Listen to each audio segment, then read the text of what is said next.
নমস্কার, আমি তোদনা।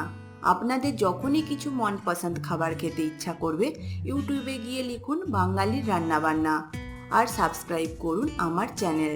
এবং আমার সমস্ত রান্নার আপডেট সবার আগে পেতে বেল নোটিফিকেশানটা অবশ্যই অন করবেন। আজ আমি ফুলকপি আর আলু দিয়ে ভেটকি মাছের ঝোল বানিয়ে দেখাবো। আমি এখানে ভেটকি মাছ নিয়েছি। আপনাদের হাতের কাছে যদি রুই বা কাতলা মাছ থাকে তা দিয়েও কিন্তু এটা বানাতে পারেন। আমি এখানে 5 পিস ভেটকি মাছ নিয়েছি। মাছে আমি পরিমাণ মতো নুন আর হলুদ মাখিয়ে নেব। প্রথমে আমি কড়াই গরম করে সর্ষের তেল দিয়ে দিচ্ছি। তেল গরম হলে আলু দিয়ে দেব। আলু ভাজবো। আলু আমি ভালোভাবে ভেজে নিয়েছি। এবার এগুলো তুলে নেব।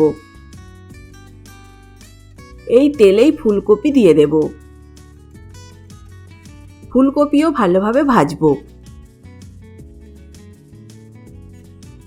ফুলকপি আমি ভেজে নিয়েছি। এবার এগুলো তুলে নেব। মাছ ভাজবার জন্য আবার তেল দেব। তেল ভালোভাবে গরম হতে থাক। তেল গরম হলে মাছের পিস দিয়ে দেব। এক পিঠ হতে থাক। এক পিঠ হলে উল্টে দিচ্ছি। উল্টে পাল্টে মাছ আমি ভালোভাবে ভেজে নেব। এবার এগুলো তুলে নেব। একইভাবে বাকি মাছগুলো ভেজে আমি তুলে নেব। এবার তেলের মধ্যে দেব 2টো তেজপাতা আর দেব 2টো শুকনো লঙ্কা। তেলে নাড়াচাড়া করে নেব। এর মধ্যে একটা টমেটো কুচি দিয়ে দেব।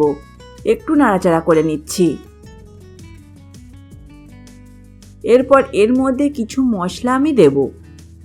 1 চামচ আদা বাটা, 1 চামচ রসুন বাটা, জিরা বাটা 1 চামচ, পোস্ত বাটা 1 চামচ, ছোট চামচের 1 চামচ হলুদ গুঁড়ো, শুকনো লঙ্কা গুঁড়োটা অবশ্যই ঝাল বুঝে দেবেন। মাছ, আলু আর ফুলকপি এই 3টি উপকরণ মিলে আমি নিয়েছি প্রায় 1 কেজি, তাই মশলা আমি সেই বুঝেই দিলাম। এবার এই সব উপকরণ বেশ ভালোভাবে কষিয়ে নেব। মশলা আমি ভালোভাবে কষিয়ে নিয়েছি। এর মধ্যে ভেজে রাখা আলু আর ফুলকপি দিয়ে দেব। মশলার সাথে মিশিয়ে নেব। এবার জল দিয়ে দিচ্ছি। এর মধ্যে পরিমাণ মতো নুন দিয়ে দেব। সব উপকরণ মিশিয়ে নেব। এবার এটা ঢাকা দিয়ে হতে দেব 10 মিনিট। 10 মিনিট পর ফিরে আসলাম। দেখে নেব আলু সেদ্ধ হয়েছে কিনা। এবার ভেজে রাখা মাছ দিয়ে দিচ্ছি। ছড়িয়ে দেব ধনেপাতা কুচি। সব উপকরণ মিশিয়ে নেব। আরও এটা হতে দেব 2 মিনিটের মতো।